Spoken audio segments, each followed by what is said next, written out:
Selamat datang kembali. Pada video sebelumnya, kita telah membahas subbab 1-5 yaitu tentang pengertian Virtual Local Area Network atau VLAN.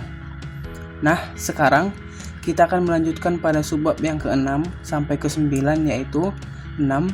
VLAN Membership, 7.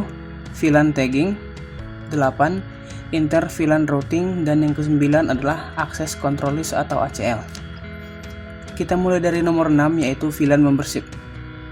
Server yang tidak memerlukan administrator jaringan secara manual yang menetapkan setiap switch port VLAN tertentu adalah Dynamic VLAN Membership.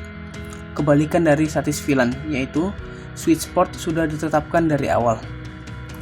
Server pusat disebut VLAN Membership Policy Center atau VMPS, digunakan untuk menangani konfigurasi port setiap kali switch berpartisipasi dalam jaringan VLAN. Dengan VMPS, VLAN ditugaskan secara dinamis untuk switch port berdasarkan MAC address sumber perangkat yang terhubung ke switch port tersebut.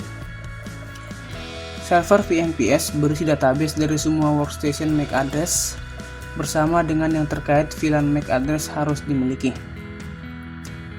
Kita lanjut ke nomor 7 yaitu VLAN Tagging. VLAN Frame Tagging adalah teknologi yang digunakan untuk mengidentifikasi kepemilikan paket pada suatu VLAN. Frame tag VLAN ditempatkan pada frame ketika mencapai switch dari suatu akses port yang mana adalah keanggotaan VLAN.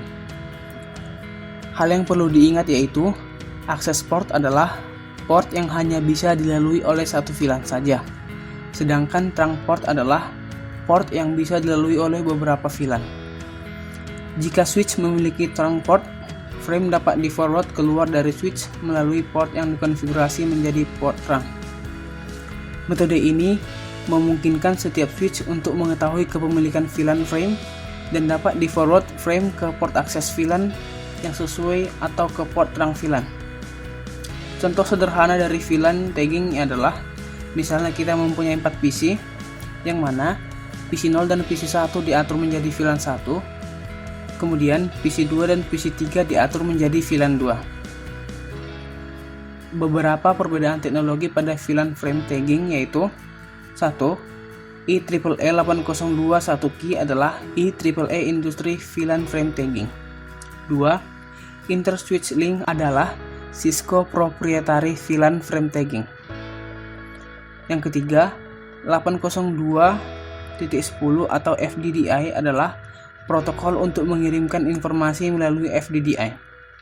Yang keempat adalah LAN Emulation atau LAN, digunakan untuk komunikasi dengan multiple VLAN melalui jaringan ATM. Lanjut ke nomor 8 yaitu Inter VLAN Routing. Satu VLAN adalah satu broadcast domain, sehingga satu buah komputer di sebuah VLAN tidak dapat terkoneksi dengan komputer lain pada VLAN yang berbeda. Contoh sederhananya adalah dalam rangkaian ini PC 0 pada VLAN 1 tidak dapat terhubung ke PC 2 maupun PC 3 dikarenakan berada pada VLAN yang berbeda yaitu VLAN 2. Sehingga agar komputer yang berbeda VLAN dapat terkoneksi, maka dibutuhkan perangkat layer 3 yaitu router. Dengan syarat router tersebut harus bisa dibuat trunking ke switch sehingga dapat dipakai untuk routing VLAN. Untuk pengertiannya, Inter VLAN Routing adalah suatu proses meneruskan traffic network dari VLAN ke VLAN lain dengan menggunakan router. Ketika kita menggunakan router untuk memfasilitasi Inter VLAN Routing, interface pada router dapat dihubungkan dengan VLAN yang berbeda. Setiap device pada VLAN tersebut mengirimkan traffic melalui router untuk mencapai VLAN yang lain.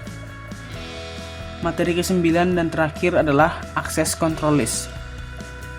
Subbab pertama adalah pengertian Access Control List. Access Control List adalah metode selektivitas terhadap paket data yang akan dikirimkan pada alamat yang dituju. Access Control List dapat diilustrasikan sebagai standar keamanan.